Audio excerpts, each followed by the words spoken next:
Hey everybody, it's Scott and Rita again. We are at Kylego number 26.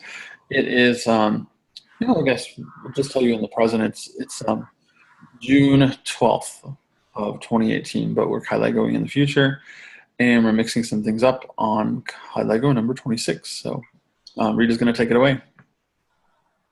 Okay. I'm going to just let the timeline come out as I'm talking, if it does. It doesn't matter when. I'm just looking back to 2018, and I knew things were changing, but I didn't quite have the words at that time. Just trusted that they would come and I would be able to communicate them to people. And just subtle shifts were happening, and it was just my job to notice them.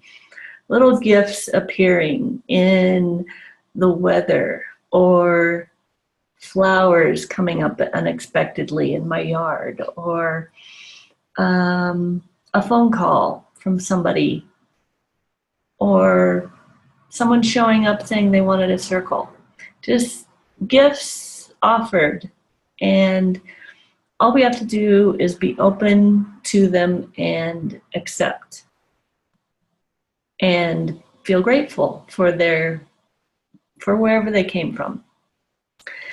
And noticing anytime I had resistance, and noticing if someone else showed me resistance, it was probably a mirror to myself.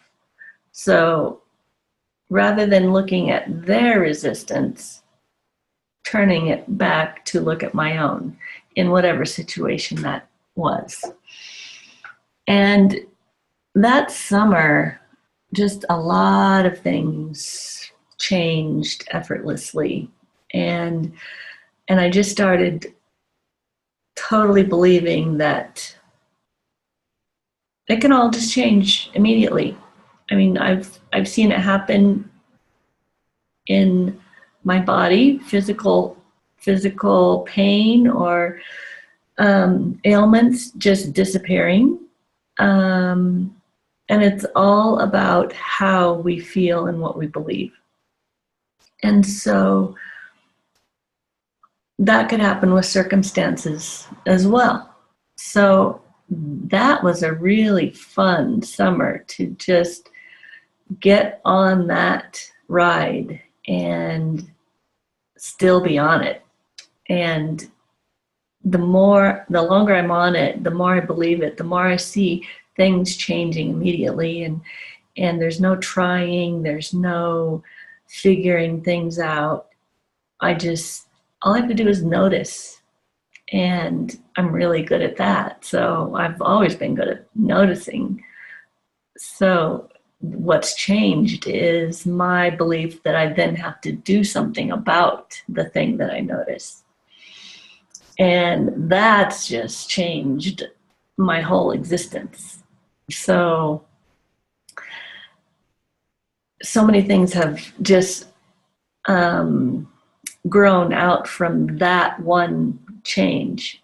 And that's like too many to even name. Just the group has grown, the Cosmic Landing community, it's taken on an incredible life of its own. Scott and I have created even more things. It's just a constant flow of play dates and essence meetings and Kylegos with people, and people are watching us change, and we have this video chronicle of us changing, and even our voices have changed, and it's like undeniable. So we've created this evidence. And there's that cow.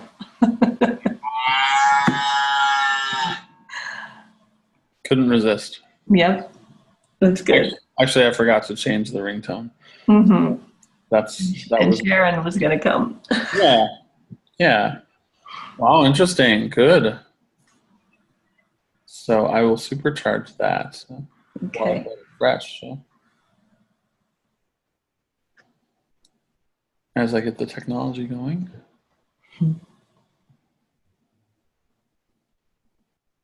All right.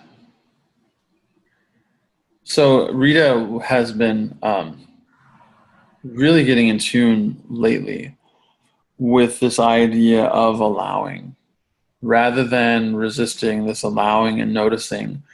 And a very strong sense of just this whole insight, like insight meditation allows you to just experience what you're experiencing in the moment and then just to let it be there.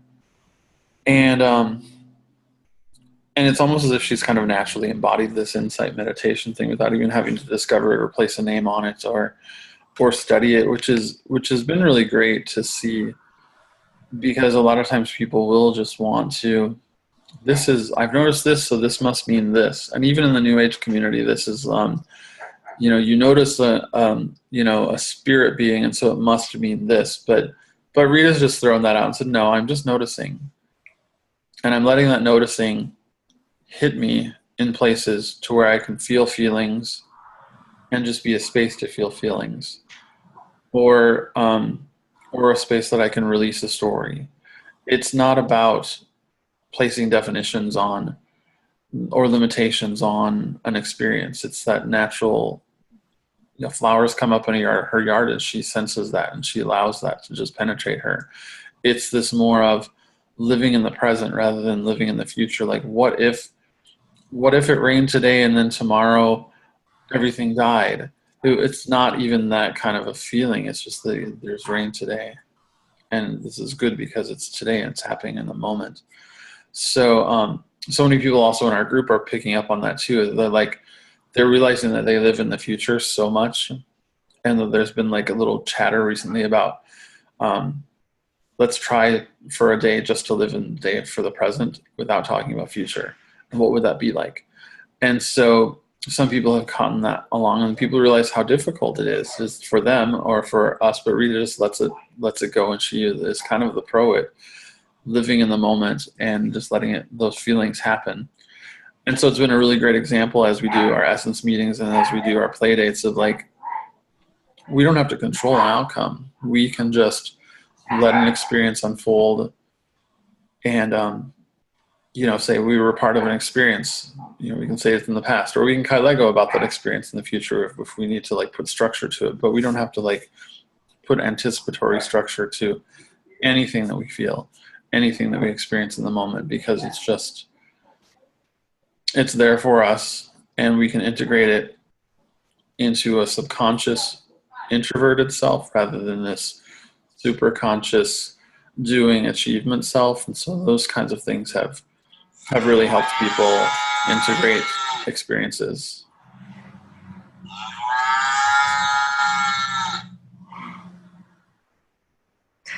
Mm-hmm. That gave me some ideas. Thank you. Good. The cows have spoken. Mm-hmm. So, all right. So I'll go for the shorter time then, 4 Yeah. minutes. So, Good.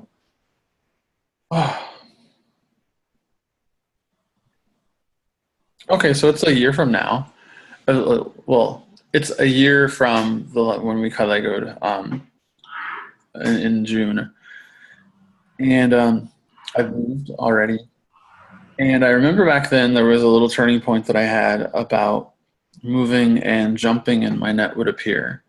So I had these little remnants of resistance left because there was lots of things coming together, and I kind of look at them now as like puzzle pieces to a puzzle starting to converge and piece together. And so you're also, when you're putting together a puzzle, you're trying out pieces here, trying out a piece here, trying out a piece there. But then as more of the puzzle fills in, kind of naturally, you get less resistance to that. I have to work on the edge, or I have to work on this little spot here. You just sort of start seeing the pieces as they are, and you see the pieces, and then all of a sudden one of them fits. And all of a sudden you have like 5 or 6 that are left. And so you can actually just naturally, it doesn't take so much time, and you don't necessarily have to think about it so much when you have 5 or 6 pieces left. So at that time, a year ago, I started realizing that I could approach my situation this way, is that I had some moving pieces and some ideas about moving pieces. And I was actually trying to put together the puzzle a lot faster than I should have. And just allowed myself to kind of be led. And so if I got led, I would say, well, I'm just being led right now. Let's see where this goes. I didn't have to put on expectation. But then I could just listen to my body and say, this feels really good to me right now. And so that led me to a natural thing. So when I went and visited a place that I thought was really great, I found two really great solutions, one for if I kept my dog and one for if I didn't. And they were the same price, and they were both the same, almost identical in layout in their apartment. They were in two different parts of this town, and they were kind of like what I like, this introvert mixed with extrovert. So, and I didn't have to just I started like applying this and started questioning this early on. And now as I started thinking about that last year up to now, I felt like, no, I don't have to listen to the doubt, and I don't have to listen to the what ifs or maybe you should do this instead, Scott. I just found places that I felt comfortable, and then I used them as a puzzle piece to put in. And then maybe there was something else that was comfortable that I could check in with my body, check in with like what really resonated with me. And then that new puzzle piece could fit. And so that kind of way helped me, rather than to question when I did put some sort of puzzle piece together, when I found something, I didn't have to question it or apply it to the whole right away. I could just let the next thing unfold and then just wait for the next thing to happen. The next thing to happen could be, and just take a micro movement. This is one of the things I learned from Sark. So she just take a micro movement to see what happens. I don't have to know about the whole, but just take one little micro movement, see what happens after that. And so eventually I kind of got a lot better at this whole process. And so I approach this with relationships and friendships too, that start feeling really good. So I don't have to necessarily, freak my mind out about them and turn on all the outcome first. It just sort of happens. Like I check in with my body, I check in with how I'm feeling, and I take a micro movement if I'm inclined to do that. Just see what happens next. And then if something resonates, then that's just another movement in that direction. It doesn't have to be the whole thing. So that's really helped me, especially like with the move that I made. I'm in a place that I'm totally happy because I totally micro moved my way into it and I didn't stress out about it. And there are cows. And there are cows. Yeah. You already know a lot. Yeah. I think I'm going to change this. Okay. I'm going to do that one. All right. As if it matters. Even though I did like the cow. All right. Ready? Yeah. So we're looking back at June of last year, and I could just hear Scott understanding how things were going to come together. It's not even unfolding anymore. It's coming together. And understanding that just like when you put together a puzzle, just because you tried the piece that doesn't fit doesn't mean that piece is out. That was a mistake. That's going to be a hole forever now. No, you just set it down and try it again later when you have more of the pieces put together and it will fit. And so he just got really comfortable in not being concerned about making mistakes. And so just knowing that there was a picture coming together, and it was about discovering it, and that's it. There's no big stakes involved. There's no it's it just became easy. And and this idea that somehow we have planted in us that it's not okay to be comfortable. This weird belief that's gotten twisted around in achievement society, that if you're comfortable, you're playing it safe or playing it small. And meanwhile, we have a whole society of people being totally uncomfortable. And that's obviously not getting us where we need to go. That's obviously a destructive place. And so we, one of the things that we quit was looking for discomfort to make ourselves feel as if that was courageous. We decided to be courageously comfortable. And that, and just the relief, we just keep coming up with, and we come up with these ideas that people just sink into and get so relieved about. And Scott is really good about just tapping into that and making the space for that. And then I just pick up on one little idea, and we both just take off with it and create this space for each individual person's puzzle to be put together. And so it's like this whole room of different tables, and everybody has their own puzzle, and nobody cares if one puzzle is farther along than the other. We all know that it's going to come together, and then it'll be a new puzzle. The next, whenever the next one wants to come about. Nice. It's kind of like what my mother does anyway. She puts together 300-piece puzzles, and she has a lot of them. And then she just starts a new one. And they're manageable. 300 pieces, you can actually finish them in a day or two easily, or not, or just leave them there. So it's, yeah. That's a good one. What's your 300-piece puzzle? Yeah. Today, this week. Oh my gosh, yeah. People would make lists of all the 300 moving parts. So. Right. Oh, good. How do you want to follow up with all of that? Yeah, I think just do one more short one. Okay. Both of us. Sure. Like 3 minutes each? Mm-hmm. Okay. I like that. Kind of on both of those. I will go with our 3 minute. Okay. So last year at this time, Rita came up with the term courageously comfortable, and I had to write it down. So that was one of the things that we really started teaching on. This, what does it mean to be courageously comfortable? We started using these puzzle metaphors for talking about just, well, I like to use the word micro movements and puzzles, and so we use these as metaphors to this courageously comfortable situations of like, what's more of a manageable puzzle for you? What's a manageable, and what's a more, pick your best beautiful puzzle to put together. How does that feel rather than your most problematic puzzle?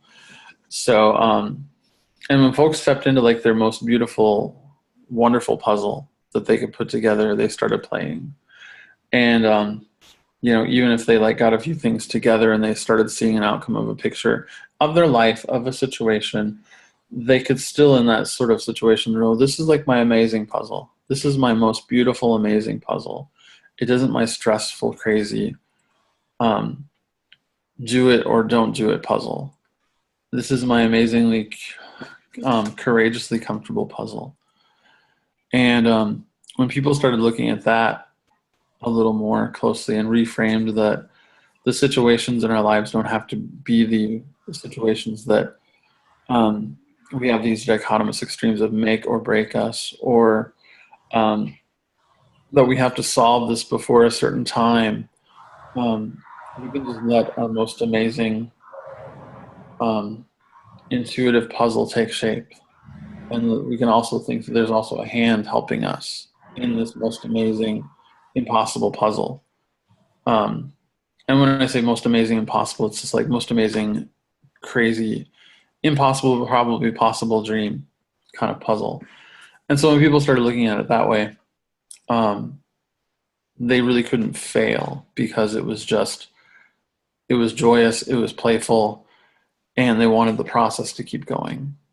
So it was like there was a puzzle without end, and it wasn't stressful because there was no end. It was because it created something new along the way.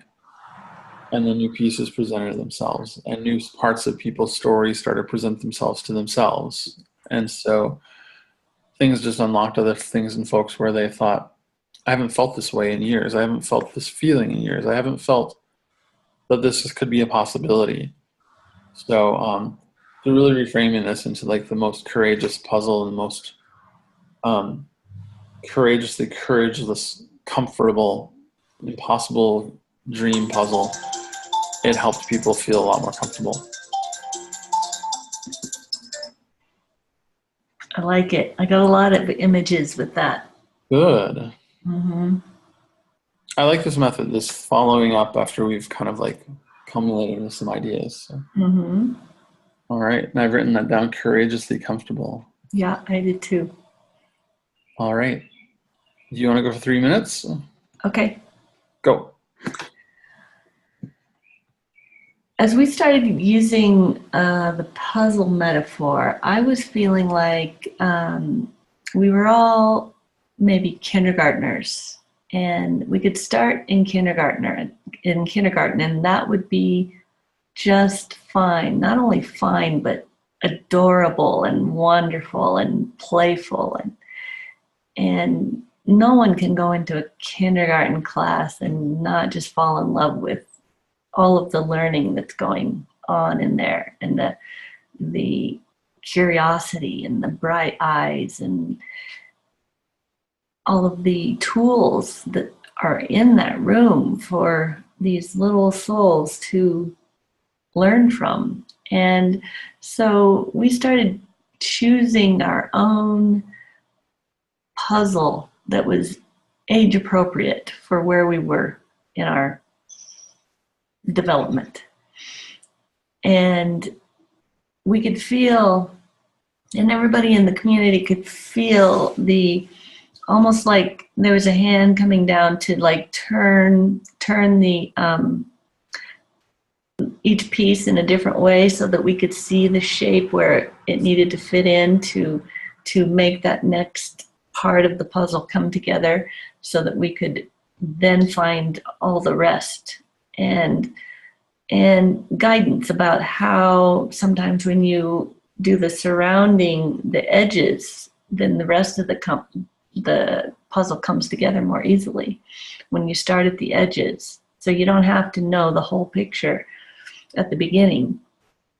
The edges are a great place to start. And that just framing it in that way